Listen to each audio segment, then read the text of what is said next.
त्यांच्याबरोबरच आहोत, विरोधी पक्षातच आहोत. पक्ष बळकटीसाठी जे करणं आवश्यक होतं त्याच्या चर्चा अजितदादांशी आम्ही केलेल्या होत्या. विलिनीकरणावर शशिकांत शिंदेंनी आज एक विधान केले की दादांची इच्छा होती, पण आता आम्ही आमच्या बाजूनं काही यावरती बोलणार नाही आहोत कारण याचं वेगळं राजकारण केलं जात आहे. काय तुमची काही चर्चा झाली आहे की विलिनीकरणावर आता बोलायचं नाही आपल्या पक्षाकडून? किंवा माझी काही चर्चा झालेली नाही, पण पक्षाच्या अध्यक्षांनी जर असं विधान केलं असेल तर त्याप्रमाणे आम्ही पक्षाचे कार्यकर्ते यावर बोलण्याचा प्रश्न उद्भवत नाही. शशिकांत शिंदेंनी जे काही मासिकामध्ये लिहिलं, जे एक लेख जो लिहिला आपल्या पक्षाच्या याच्यामध्ये, तर त्यामध्ये त्यांनी काही तपशील दिलेले होते की कशी ती चर्चा जी होती अजितदादा असताना पुढे गेलेली होती. तुम्ही त्या सगळ्या प्रक्रियेमध्ये होता, तर काय नक्की झालेलं होतं? म्हणजे आता अजितदादांच्या दुर्दैवी मृत्यूनंतर अनेकांनी बोललं, तुम्ही बोललात, पण तपशील काय ठरला होता? विलिनीकरण म्हणजे काय ठरलं? मी ज्या दिवशी त्यांचं निधन झालं त्या दिवशी रात्री मला असंच सर्वांनी बारामतीत विचारलं, तुमच्या जुन्या काय आठवणी आहेत का? आणि त्यावेळी मी सांगितलं माझ्या बऱ्याच जुन्या आठवणी आहेत. 40 वर्ष आम्ही बरोबर काम केलं आहे, पण अलीकडच्या 7-8 महिन्यात अनेक वेळा ते माझ्या घरी आलेले आणि त्यावरून मी कशासाठी आलेले एवढं सांगितलं. आता त्यावर मला आता भाष्य करण्याची काही इच्छाही नाही आणि आवश्यकताही नाही. आम्ही अजितदादांशी भरपूर चर्चा केलेल्या, पण त्याच्यावर जे प्रसारमाध्यमात वेगवेगळे नेते बोलत आहेत हे मला वाटतं की त्यांच्याबद्दल आदराची भावना ठेवून आम्ही न बोललेलंच बरं असं आमचं मत झालेलं आहे. माध्यमामध्ये अनेक बोलत आहेत, म्हणजे सुनील तटकरेंनी खास करून शशिकांत शिंदे जे आपले प्रदेशाध्यक्ष आहेत, तर त्यांचं जे काही म्हणणं आहे ते खोडून काढलं की अशी काही विलिनीकरणाची चर्चा झालेलीच नव्हती, असं सुनील तटकरे म्हणाले. ठीक आहे, आता त्याला ज्या माणसाशी नेत्याशी आमची चर्चा झालेली तेच नसल्यामुळं अशा विधानाला उत्तर देणंही मला आवश्यक वाटत नाही. तर आता या चर्चांना ब्रेक लागला आपल्याकडून, म्हणजे राष्ट्रवादी काँग्रेस शरद पवार यांच्या पक्षाकडून किंवा अशी चर्चा केली जात? असं आहे की याच्यावर अनेकांनी अनेक भाष्य केली. मी मात्र पहिल्या दिवशी भाष्य केल्यावर काही पवार साहेबांचं एक भाष्य झाल्यावर माझ्याकडं आपले प्रतिनिधी आले, त्यांच्याशी मी एक दिवस बोललो. काय फॅक्ट आहे हे फक्त सांगितलं आणि त्यानंतर मी या विषयावर बोललेलो नाही, बोलायचं टाळलेलं आहे. आणि आत्ताही मला बोलण्याची काही फार आवश्यकता आहे असं वाटत नाही. सर, पण तुमच्याकडून शरद पवारांच्या राष्ट्रवादीकडनं तुम्ही आणि इकडनं दादा अशा 7 ते 8 वेळा बैठका देखील झाल्या असं तुम्ही देखील स्वतः सांगितलं होतं. पण मग आता नेमकी पुढची प्रोसेस कशी असावी असं तुम्हाला वाटतं? कारण आता या सगळ्या चर्चा 13 दिवस पण होऊन गेले, आता पुढे कामकाज पण सुरू झालेलं आहे. नेमकं कार्यकर्त्यांना पण अनेक ठिकाणी संभ्रम अवस्थेत आहे. काही विलिनीकरणाचा पुढचा काही टप्पा देखील काही दिसेल अशी अपेक्षा आहे? नाही, 7-8 वेळा नाही, मोजून 11 वेळा माझ्या निवासस्थानी ते आले होते. आमचे काही सहकारी त्यांना भेटलेले, सहकाऱ्यांच्या काही शंका होत्या, त्यांचा प्रचंड आग्रह होता त्यासाठी अजितदादांचा. पण आता त्यांचंच निधन झालेलं आहे आणि मी वेगळ्या नेत्यांची विधानं बघतोय. मला वाटत नाही याच्यावर काही बोलावंसं आता. म्हणजे आपला पक्ष जो आहे राष्ट्रवादी काँग्रेस पक्ष शरदचंद्र पवार, तर तो स्वतंत्रपणेच आता पुढे आपलं मार्ग आक्रमणार आहे. काय करणार? आमचे नेते, पक्षाचे अध्यक्ष राज्याचे जे आहेत शशिकांत शिंदेजी आणि सुप्रियाताई, हे त्या बाबतीत योग्य तो निर्णय घेण्यासाठी समर्थ आहेत.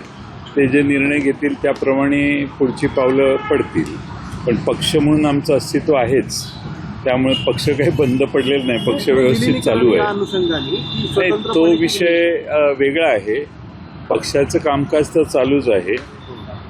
तुम्ही जो प्रश्न मला विचारताय त्या प्रश्नावर मला काही आज बोलावंसं वाटत नाही. पवार साहेबांनी या पद्धतीने दादांच्या पक्षाचे नेते मंडळी विधानं करतात यावेळी, असं वाटतं का त्यांना आता विलिनीकरण नको?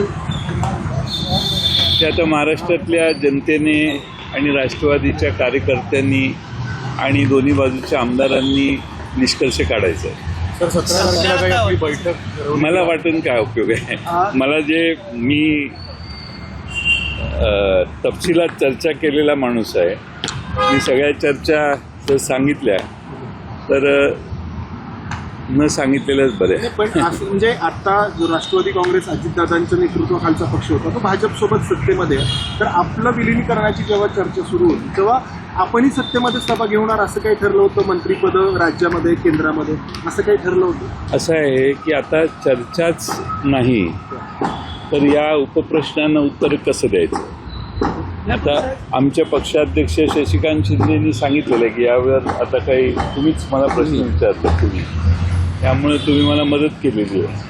त्यामुळे काही पण शशिकांत शिंदेकडे जरी प्रदेशाध्यक्ष पद असलं तरी तुम्ही पवार साहेबांच्या नंतर एक ज्येष्ठ नेते पक्षातले आहात, तुमच्याकडे सुद्धा मोठी डिसिजन मेकिंग पॉवर असेलच. पुढे नेमकं काय होईल काय आहे तुम्ही म्हणताय आता बोलायचं नाही, पण सगळ्यांना त्या विलिनीकरणाच्या संदर्भात भूमिका जाणून घ्यायची. काय राजकारणामध्ये उद्या काय होईल ते आज सांगता येत नाही अशी अवस्था. दादांच्या निधनानंतर अकस्मित जे ॲक्सिडेंट झाला त्यानंतर हे पुन्हा एकदा सिद्ध झालेलं आहे की आजचा दिवस उद्या आहे का, हे नियतीला मान्य आहे का, असे अनेक प्रश्न आहेत. त्यामुळं पुढं काय करायचं. आमचा पक्ष आहे, पक्षाचं अस्तित्व आहे, पवारसाहेबांच्यासारखं मोठं व्यक्तिमत्व आहे. महाराष्ट्रात अनेक प्रश्न आहेत. शेतकऱ्यांच्या समोर अमेरिका भारत कराराच्यातनं काही नवीन आव्हानं निर्माण होणार आहेत. देशाच्या आर्थिक परिस्थितीचे इश्यूज आहेत. आणखी बरेच प्रश्न आहेत. त्यामुळं आमचा पक्ष त्या दृष्टीनं विचार करेल. पण प्रश्न विलिनीकरणाचा राहिला तर त्यावर मला आज भाष्य करायचा अधिकारी नाही आणि भाष्य करावं असंही मला वाटत नाही. सुनील तटकरे सातत्याने याबद्दल बोलत आहेत. स्वतः सुनेत्रा वहिनींनी मात्र याबद्दल कोणतेही भाष्य केलेले नाही. तर त्यांच्याबरोबर कोणी म्हणजे पवार कुटुंबातले कोणी असं काही बोलणं झालंय किंवा असं काही पवार साहेबांच्या किंवा सुप्रियाताईंच्या बोलण्यातून नाही. सुनेत्रा वहिनींना आम्ही काही 4-5 जण त्या बारामतीत असताना घरी जाऊन भेटलो आणि आम्ही त्यांना सांगितलं काही अडचण असेल, काही प्रश्न असतील तर आम्हाला सांगा, आम्ही कधीही तुमच्या मदतीला येऊ. काहीच अडचण मनात किंतु बाळगू नका. विलिनीकरणाच्या आधी देखील 1-2दा माझ्या त्यांच्या भेटी झालेल्या होत्या. त्यामुळं सुनेत्रा वहिनींचा जो मुद्दा असेल किंवा पार्थ पवारांचा असेल, आमची त्यांना पूर्ण पाठिंबा म्हणजे सपोर्टिव्ह, त्यांच्यासाठी काही अडथळे आणि प्रश्न तयार करण्याची आमची इच्छा नाही. पण जेव्हा आपली चर्चा होत होती अजितदादांसोबत इतक्या वेळा, तर याची कल्पना सुनेत्रा वहिनींना, पार्थदादांना यावेळी होती की अशी चर्चा? मी आता त्याच्यावर भाष्य करणार नाही. मी योग्य वेळी बोलेन. आज मला सुट्टी दिली तर बरं होईल. सर एकच होता की आपण सांगलीमध्ये तुतारीच्या चिन्हावरती बऱ्यापैकी आपले उमेदवार निवडून आले, मात्र बाकीच्या महाराष्ट्रामध्ये खास करून पुणे जिल्हा असेल किंवा आजूबाजूचे जिल्हे ठरलं होतं की घड्याळावरती सगळ्यांनी लढायचं आणि बरेचसे उमेदवार घड्याळावरती निवडून आले जे आधी तुतारीमध्ये होते पुणे जिल्ह्यात जर खास करून. तर आता या उमेदवारांनी काय करायचं? नाही, आता अजितदादांची आणि आमची जी बैठक झालेली होती 17 तारखेला बारामतीत, त्याच्या आदल्या दिवशी माझ्याकडे बैठक झालेली. त्यात ठरलेलं होतं की आता आपण एकत्रितच येणार आहोत तर सर्वांनी घड्याळावर लढावं. आणि त्याप्रमाणे पुणे जिल्ह्यात, सातारा जिल्ह्यात अनेक कार्यकर्ते घड्याळावर उभे राहिले आणि ज्या ठिकाणी सोयीचं असेल त्या ठिकाणी असे निर्णय झाले. आता त्या कार्यकर्त्यांची चर्चा करू आम्ही, त्यांचे काय हे आहेत आणि मला खात्री आहे की ते घड्याळावर असतील तर घड्याळातले त्या जिल्ह्याचे प्रमुख नेते ज्यांनी त्यांना AB फॉर्म दिले तेही त्यांच्याशी सहानुभूतीनं आणि चांगल्या पद्धतीनं वागतील. सर 17 तारखेला काही कार्यकारिणीची बैठक आपण मुंबईत आयोजित केली आहे अशी माहिती आहे, काही आहे? स्वतः शरद पवार येणार? नाही, माझ्याकडं तर अजून माहिती नाही. मी ऐकलं आहे की 17ला मीटिंग आहे, पण माझ्याकडे अजून तपशीलवार माहिती नाही. पण असेल तर मी जाईन. पवारसाहेबांची राज्यसभेची टर्म आता संपते, तर महाविकास आघाडी म्हणून पुन्हा एकदा पवारसाहेब राज्यसभा लढवणार आहेत किंवा मग राज्यसभेवर मला असं वाटतं की आता पवारसाहेबांची प्रकृती आत्ताच सुधारते आणि मला वाटतं ते त्यातनं बाहेर पडलेले आहेत. आता चांगली परिस्थिती आहे त्यांची प्रकृतीची. त्यामुळे 2-4 दिवसानंतर अशा कोणती नवीन आम्ही तो विषय राजकीय चर्चा करण्याचा विषय आता ही वेळ नाही. आम्ही त्यांच्याशी ती चर्चाही केलेली नाही. सर, विमान अपघाताच्या बाबत रोहित पवारांनी सातत्याने 2 पत्रकार परिषद घेऊन त्यांची भूमिका मांडली आहे. घात, अपघात आणि घातपात जो काय आहे त्यांचे मुद्दे मांडलेले आहेत. तुम्ही या सगळ्या गोष्टीकडे कसं बघताय? तुमची देखील काय मागणी आहे सगळ्या तपास यंत्रणेनं पारदर्शी पद्धतीने तपास करावा. कोणत्याही दबावाखाली तपास होणार नाही अशी आमची अपेक्षा आहे.